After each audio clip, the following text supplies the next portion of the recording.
Will it be pandemonium in Piscataway, or will the Buckeyes rip through Rutgers? That is the question for Lettermen Row as we hop into bold predictions before we head over to Piscataway for Ohio State Rutgers at noon on CBS on Saturday. Bold prediction, offensive player of the game, defensive player of the game, score prediction. You guys know the drill by now? You guys know the drill by now? Let's get into it, man. Tim, bold prediction for Ohio State Rutgers. Marvin Harrison Jr. will have minimum 3 touchdown catches against Rutgers. Marvin Harrison Jr., minimum 3 touchdown catches. I think I've used that one before. I think Andy has used that one before. Am I right, Andy? Yes. Yeah, but I'm grabbing it before anybody else does because I have my hand in the cookie jar. Marvin Harrison Jr. first. Marvin Harrison Jr., at least 3 touchdown catches. I wonder what kind of type of cookies in that jar. Go ahead, Andy.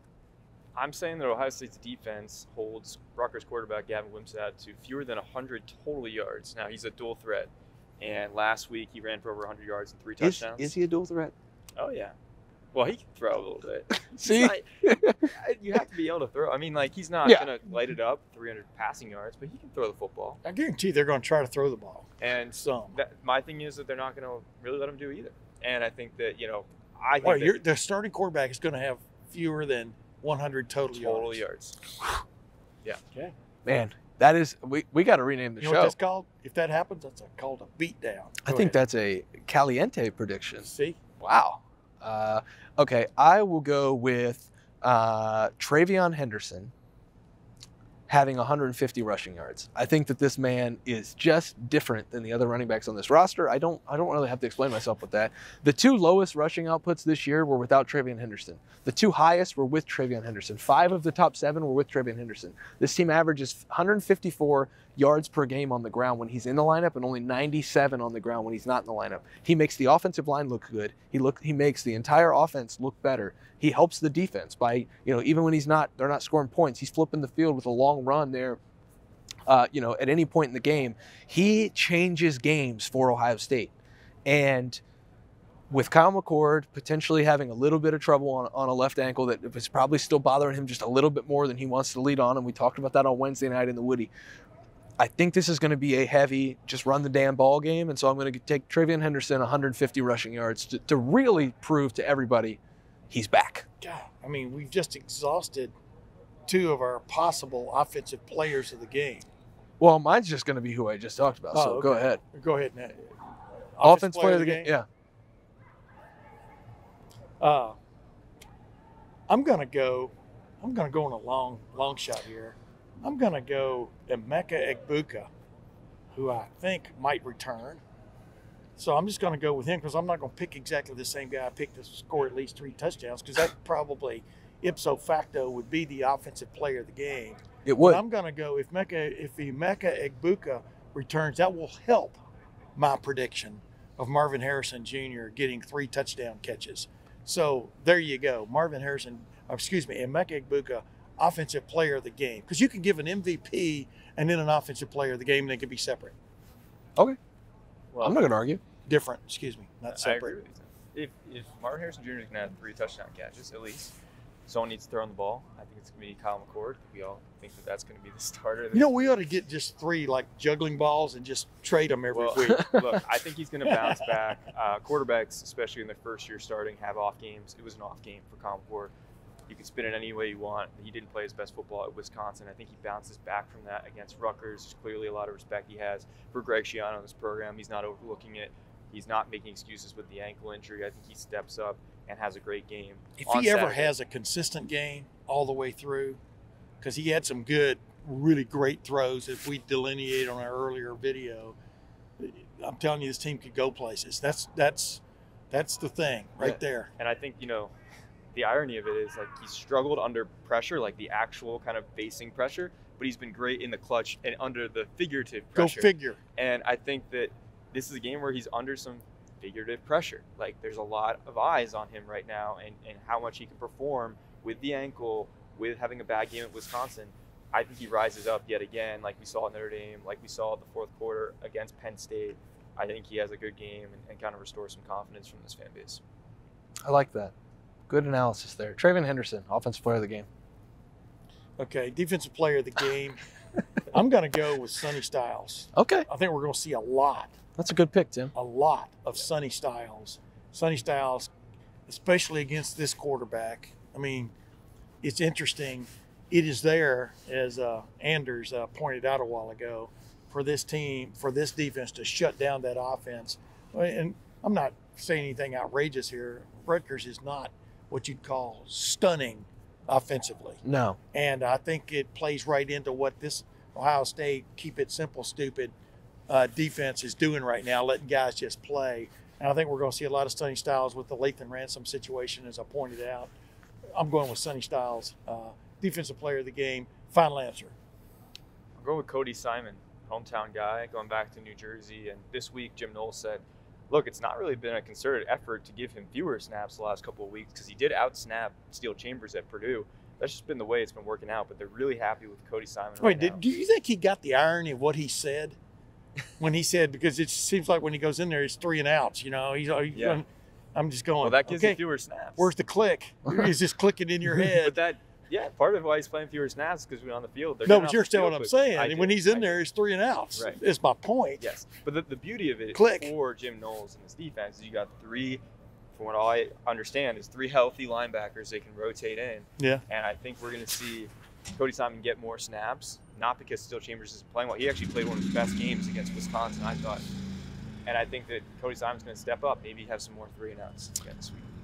I'm going to go with Jordan Hancock. I think this is actually an important game for Jordan Hancock because of the running threat of Gavin Wimsatt. I think that what he does in the open field and how he can make guys miss. Yeah. There's one guy on this roster that I trust more than any others making an open field tackle, and that's Jordan Hancock. He has completely restored my faith in Ohio State's ability to tackle in the open field, which we did not see in 2020, 2021, or 2022.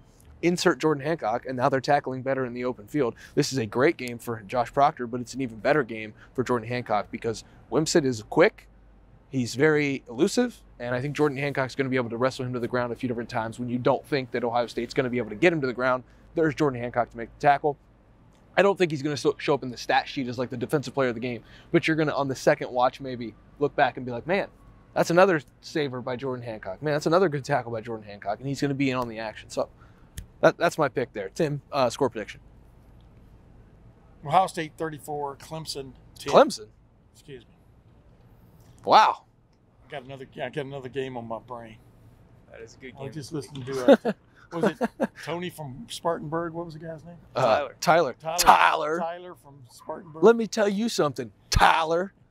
Not going to let some kid. Did you see when Dabo sat down for his press conference? What was it, today or yesterday? They said, "Hey, so what are you guys? What are y'all going as for Halloween?" Halloween?" And one guy said, "I'm going as Tyler from Spartanburg," and even Dabo laughed. So life, ladies and gentlemen, a lot of life is an act. But we're talking anyway, Ohio State Rutgers. What's your score prediction? I'm going still Ohio State 34, Rutgers 10. Okay. I'm going Ohio State 41, Rutgers 7.